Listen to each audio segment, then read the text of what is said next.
The program we developed in the last session consisted of many small bits and pieces. In this session we are going to develop a fundamental structuring mechanism based on blocks and lexical scoping that will help us clean up our program, make it more modular and easier to use. We're going to apply that mechanism to our previous square root function. It's good programming style, in particular in functional programming, to split up a task into many small functions. But on the other hand, names like square root, iter, improve, and is good enough, they really matter only for the implementation of square root, not for its usage. Normally we would not like users to access these functions directly, so we want to avoid namespace pollution where they would see these names even though they're not supposed to be called directly by them.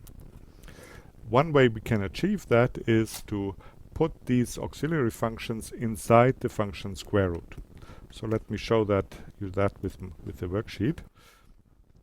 What we have here so far is all these functions are separate and visible on the top level. So what I want to do now is I take my definition of square root and I wrap it around the functions that are on the inside here. So I do it like that, I reformat, and there what do we see? So we see the function square root that now contains square root iter is good enough and improve, as well as the return value of square root. The return value here comes last.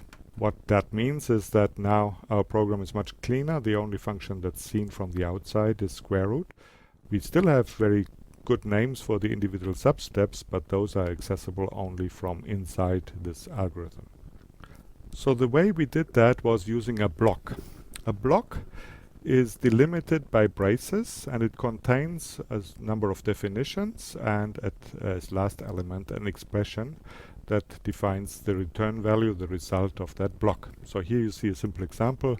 We have a definition of val x as the result of f of 3 and we return x times x. Blocks are themselves expressions in Scala, so they can be used everywhere other expressions can be used, including the right-hand side of a function definition. That's what we have seen in the Eclipse example here, where this block here was the return expression of the function square root. Now, an interesting aspect of blocks is how they affect visibility of identifiers in a program.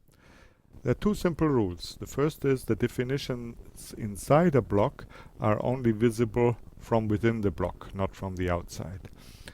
The second rule is that definitions from outside the block are visible in the block as long as they're not shadowed by definitions of the same names inside the block. So that means that, for instance, here the name f is visible in the block. It refers to this outer block name f.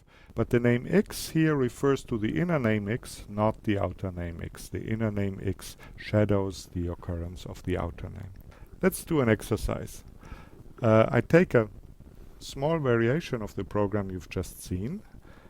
The question is, what is the value of result in this program? Possible answers are here. Think about it and pick one. So let's see how we would find the answer to that one. If we look at the value of result, then what we see is that the first thing we do is we compute a value of x to be f of 3. F is this function here. It adds 1 to its parameter, so that would be give x for x the value of 4. So then the value of x times x would be 16.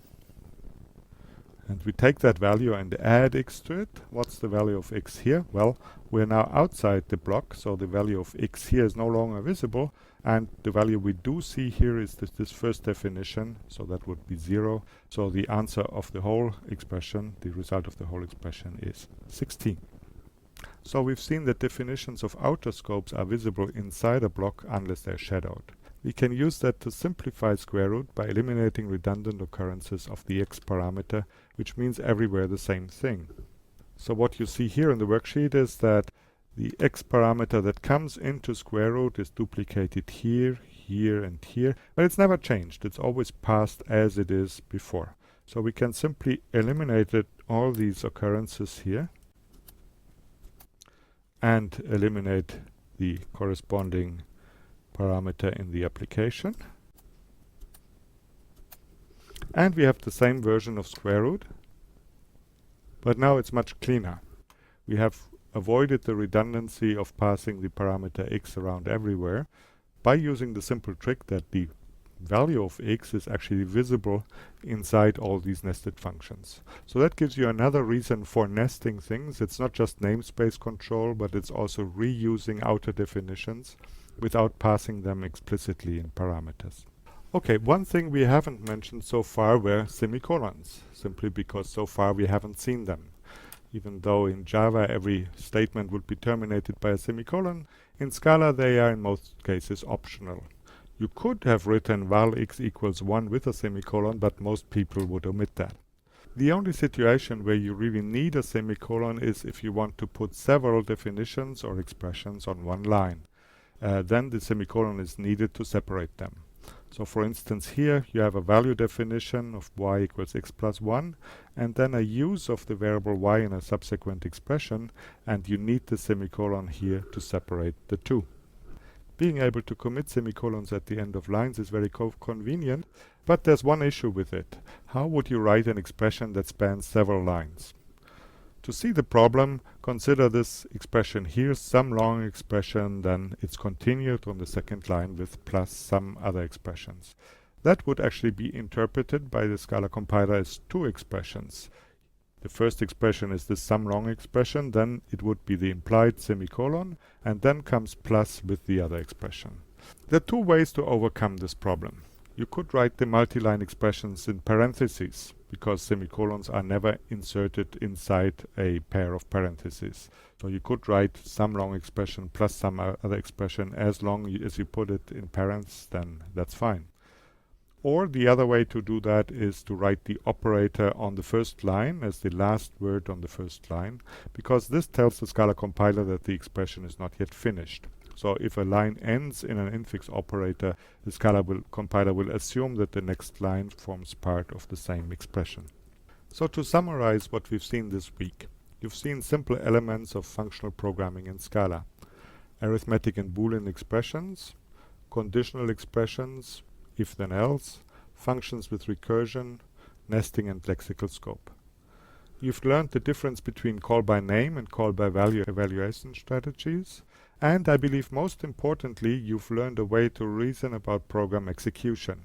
You can now reduce expressions using the substitution model. That model will be an important tool for the coming sessions.